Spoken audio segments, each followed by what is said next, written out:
Assalamualaikum warahmatullahi wabarakatuh. Selamat pagi semuanya. Waalaikumsalam warahmatullahi wabarakatuh. Selamat pagi, Bu. Sebelum pembelajaran dimulai, alangkah baiknya kita berdoa terlebih dahulu menurut agama dan keyakinan kita masing-masing. Berdoa dimulai. Berdoa selesai. Nah, di sini Ibu ingin tanya, ini semuanya apakah sudah masuk ke via Zoom? Ada satu yang belum masuk. Ya. Jangan lupa mengisi kehadiran di Google Form ya. Baik, Bu. Ya. Pembelajaran kali ini terkait KG.4, yaitu menghargai nilai dan makna Sumpah Pemuda bagi kehidupan bangsa di Indonesia pada masa kini. Subpokok bahasan yang saya ambil yaitu mengenai latar belakang terbentuknya Sumpah Pemuda. Tujuan pembelajarannya yang pertama, kalian dapat menghayati nilai dan makna latar belakang terbentuknya Sumpah Pemuda. Dan yang kedua, kalian dapat menganalisis latar belakang terbentuknya Sumpah Pemuda. Dan yang ketiga, nanti diharapkan kalian dapat membuat peta konsep mengenai latar belakang terbentuknya Sumpah Pemuda. Nah, di sini saya menggunakan model pendekatan IPEK, yaitu menggunakan metode inquiry.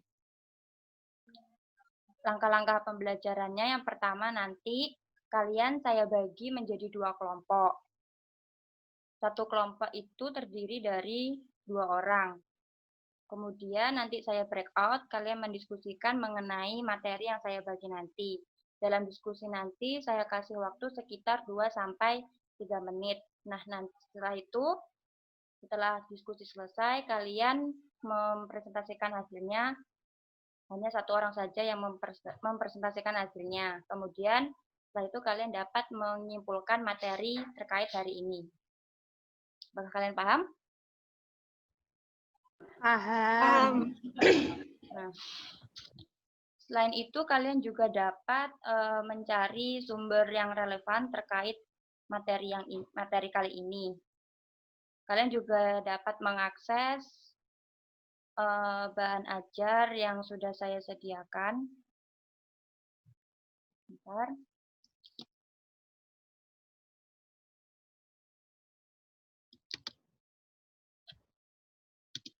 Nah, itu bahan ajarnya, kalian bisa mengakses di situ dan bisa mencari sumber tambahan lainnya. Ini saya coba share screen ya.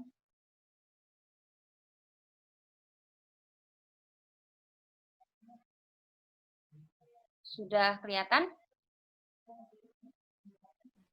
Sudah, Bu. Nah, di sini KD-nya KD 3.4 yaitu menghargai nilai dan makna Sumpah Pemuda bagi kehidupan bangsa di Indonesia pada masa kini. Pokok bahasannya saya ambil latar belakang munculnya Sumpah Pemuda. Nah, latar belakang munculnya Sumpah Pemuda ini, suara saya terdengar? Dengar, Bu.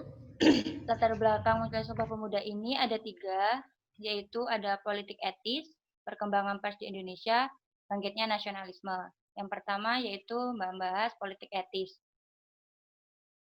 Memasuki abad ke-20, kebijakan pemerintah kolonial Belanda mendorong untuk menguasai Nusantara. Terlihat pada gambar di atas ini, pada zaman VOC, kemudian banyak menimbulkan perlawanan dari pihak Indonesia. Akan tetapi, perlawanan ini masih bersifat kedaerahan. Kemudian, kolonial Belanda ini menerapkan kebijakan ekonomi yang berbasis pada sistem kapitalisme barat melalui komersialisasi, sistem moneter, dan komoditas barang. Nah, di sini coba kalian amati gambar berikut ini. Apa yang kalian tangkap setelah melihat gambar ini? Coba berikan tanggapan kalian. Silakan, siapa yang bisa? Tokohnya Van de Venter, Bu. Ya, benar. Ini tokoh Van de Venter. Kalau yang ini gambar apa? Itu pendidikan. Ya, ini adalah bidang pendidikan. Betul sekali adalah yang ini. Emigrasi, iya bukan Bu. Ya, ini imigrasi, perpindahan penduduk. Kalau yang ini apa? Kalian tahu? Irigasi. Ya. Tokoh Van Deventer ini dia mengusulkan adanya 3 gagasan, yaitu bidang edukasi, irigasi, dan transmigrasi. Bidang edukasi ini yaitu yang memiliki pengaruh paling besar pada saat itu yang memunculkan kaum terpelajar. Latar belakang selanjutnya yaitu adalah perkembangan pers di Indonesia. Apa sih perkembangan pers di Indonesia? Nah, coba kalian amati ini. Medan Priai, The Express, ini mengenai apa? Ada yang tahu? Surat kabar, Bu. Ya, benar sekali, Ella. Ini adalah surat kabar yang mengalami perkembangan pers pada saat itu. Nah, dari surat kabar seperti Medan Priai, The Express, Putri Hindia, dan Sumatera Melayu ini, apa yang kalian ketahui isinya? Contohnya saja isi dari surat The Express. Dan tahu isinya? Kebijakan pemerintah Belanda, Bu. Ya, benar sekali ya, Nora. Isi dari surat kabar The Express ini yaitu berisi berita propaganda mengenai kebijakan kolonial Belanda. Nah, surat kabar ini pada saat itu menggunakan bahasa Melayu. Bahasa Melayu tersebut mengalami surat kabar yang mengalami peningkatan. Selanjutnya yaitu bangkitnya nasionalisme. Nah, coba kalian amati tokoh-tokoh di sini. Ada yang tahu ini tokoh apa? Dari organisasi apa aja? Budi Utomo. Nah, yang ini Budi Utomo. Nah, Budi Utomo ini didirikan oleh Sutomo atas diprakarsai oleh siapa ini? Wahidin Sudiro Husodo. Kemudian ini ada tokoh siapa?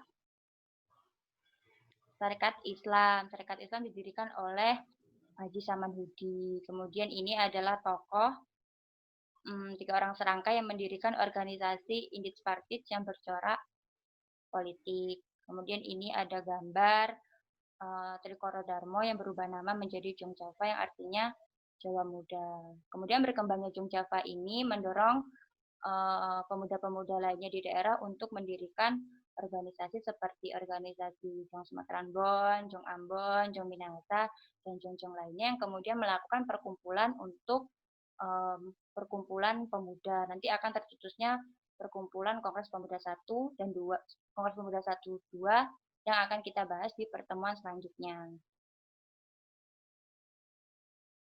Ini. Lebih lanjutnya nanti kalian akan mendiskusikan ini setelah saya bagi kelompok. Nah, di sini saya akan membagi kelompok kalian menjadi 2 kelompok ya. Kelompok 1 adalah dengan Nabila. Kelompok 2 Anora dengan Ella. Waktunya saya beri 2-5 menit cukup ya? Cukup, Bu. Apakah kalian paham terkait tugas yang saya berikan? Paham, Bu. Ya, ini kelompok 2 ya. Kelompok 2 Ya. membahas menganalisis tentang perkembangan pers di Indonesia. Iya, Iya, Bu. Bu. Loh, Nabila kemana? Iya, Bu. Nabila katanya jaringannya lagi nggak bagus. Saya Ini masih loading. Iya, nanti diberitahu ya, Nabila. Ini kelompok 1 kan? Iya, Bu. Kelompok 1. Kelompok 1 membahas mengenai politik etis. Iya, Bu. Paham tugasnya? Paham, Bu. Ya, silakan.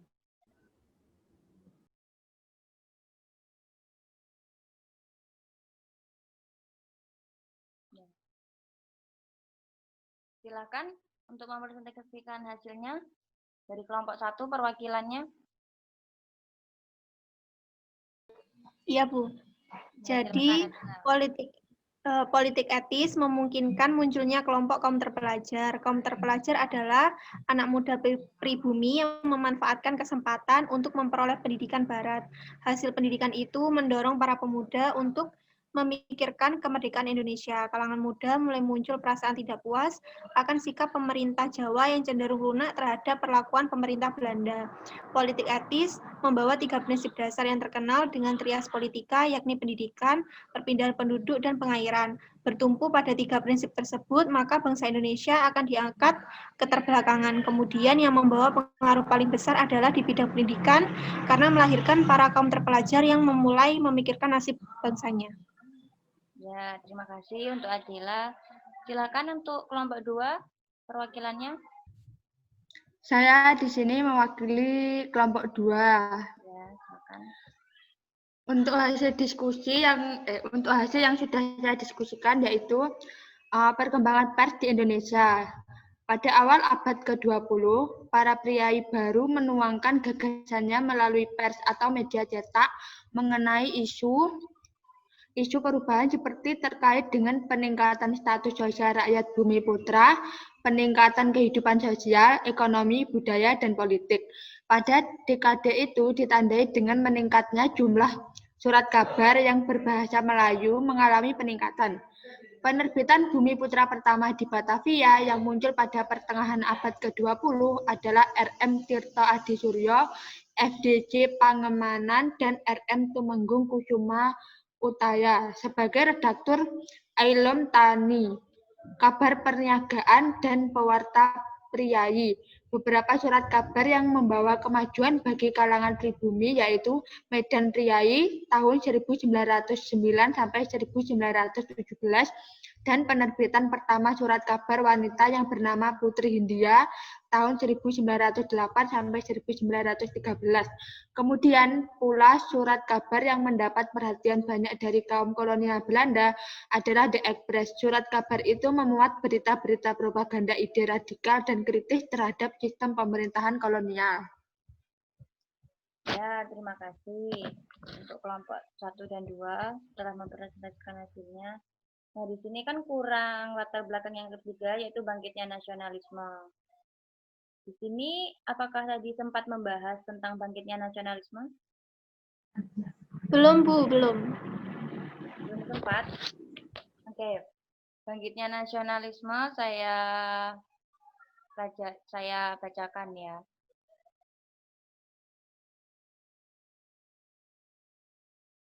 Bangkitnya nasionalisme itu ditandai dengan berdirinya organisasi Budi Utomo yang diprakasai oleh Wahidin Sudirohusodo dan Sutomo.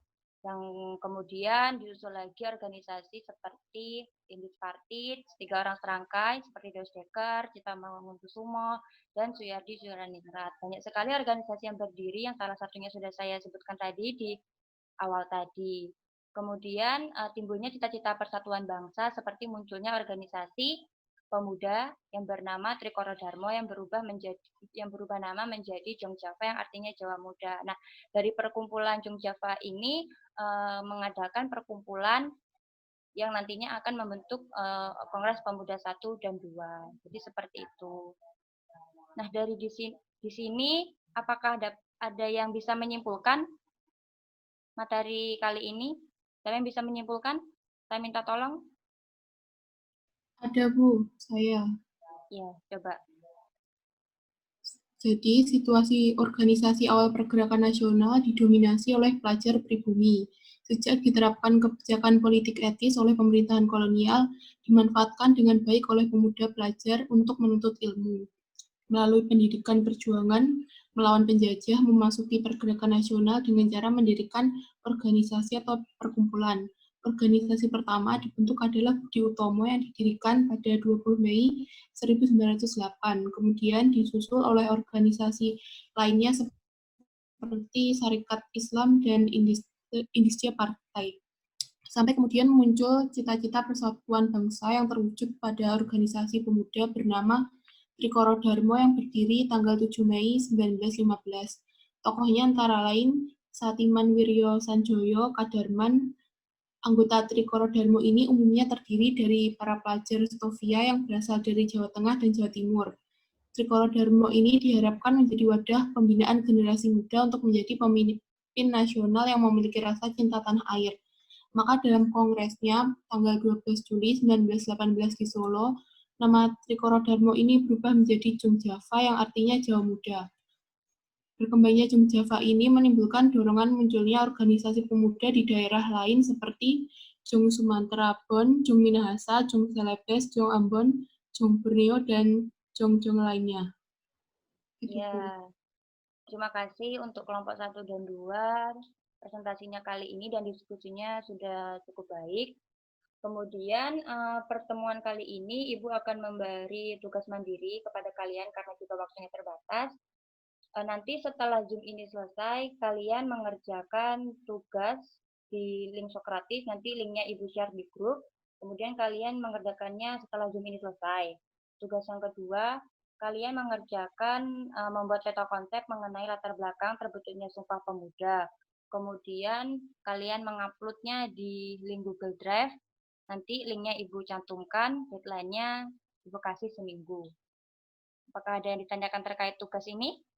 Tidak ada, Bu. Ya. Kemudian untuk pertemuan selanjutnya kita akan membahas mengenai Kongres Pemuda 1 dan 2. Disiapkan ya materinya. Apakah ada yang ditanyakan lagi sebelum Ibu menutup pertemuan kali ini? Sudah jelas, Bu. Oh, sudah jelas. Sudah jelas? Sudah. Ya. Baik, pertemuan kali ini Ibu tutup ya. Tetap semangat dalam belajar di tengah pandemi ini. Saya tutup. Assalamualaikum warahmatullahi wabarakatuh. Waalaikumsalam warahmatullahi wabarakatuh.